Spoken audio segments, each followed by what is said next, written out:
kelas 5 Solih Solihah, apa kabarnya hari ini? Alhamdulillah, tetap semangat, Allahu Akbar. Nah, untuk menambah semangat kita, masih ingatkah jargon kelas 5? Kelas 5, jujur, peduli, bertanggung jawab, dan cinta kebersihan.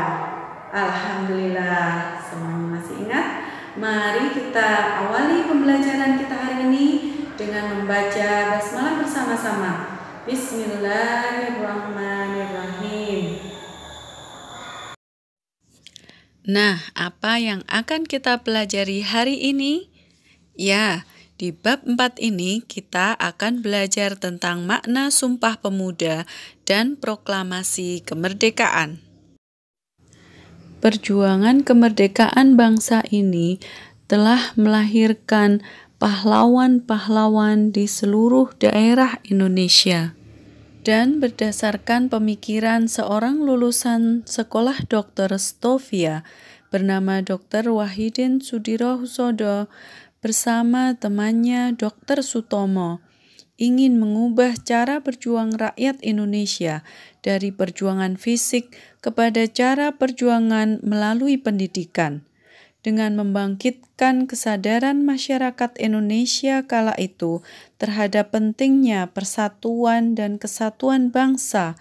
Maka, pada tanggal 20 Mei 1908, didirikan organisasi bernama Budi Utomo, yang dengan keberadaannya telah menumbuhkan semangat dan menandai terjadinya kebangkitan bangsa secara nasional.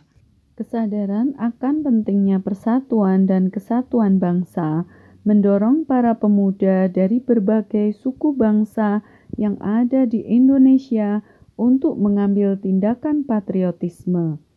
Situasi di bawah tekanan penjajahan Belanda mendorong para pemuda berdatangan dari berbagai penjuru Indonesia untuk berkumpul di Jakarta. Kongres Pemuda yang diadakan pada tanggal 27 dan 28 Oktober 1928 melahirkan peristiwa Sumpah Pemuda. Sumpah Pemuda. Kami putra dan putri Indonesia mengaku bertumpah darah yang satu, tanah Indonesia. Kami putra dan putri Indonesia mengaku berbangsa yang satu, bangsa Indonesia. Kami putra dan putri Indonesia menjunjung bahasa persatuan, bahasa Indonesia. Dengan persatuan yang semakin kuat, disertai pengorbanan besar seluruh rakyat Indonesia, akhirnya kemerdekaan dapat diwujudkan. Proklamasi Kemerdekaan Indonesia dibacakan oleh Insinyur Soekarno pada tanggal 17 Agustus 1945. Proklamasi.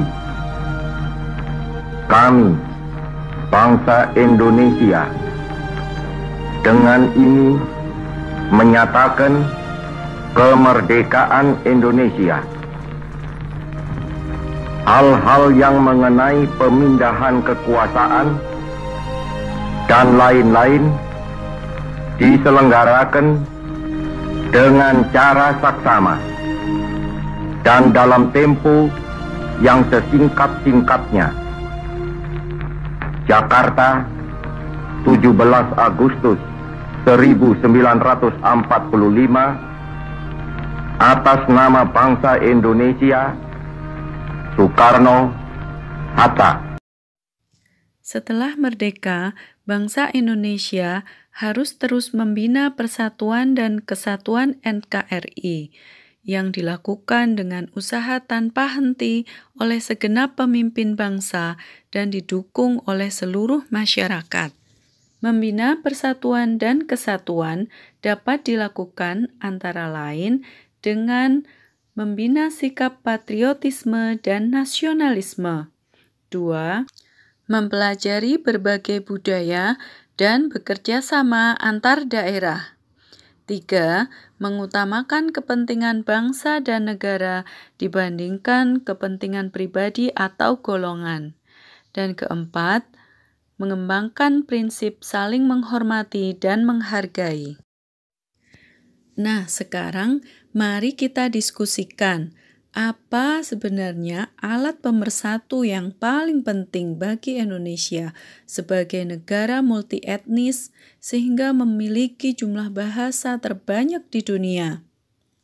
Ya, benar sekali, bahasa Indonesia. Dalam Sumpah Pemuda telah diucapkan tekad untuk menjunjung bahasa Indonesia sebagai bahasa persatuan. Sedangkan bahasa daerah tetap menjadi kekayaan budaya nasional. Bahasa Indonesia juga berkedudukan sebagai bahasa negara, yaitu bahasa Indonesia dijadikan sebagai bahasa resmi kenegaraan, sebagai alat pengantar dunia pendidikan, dan digunakan dalam pengembangan kebudayaan nasional serta perencanaan dan pelaksanaan pembangunan.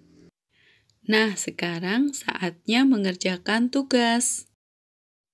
Jika sudah selesai, kita akhiri dengan membaca Alhamdulillahirabbil alamin. Wassalamualaikum warahmatullahi wabarakatuh.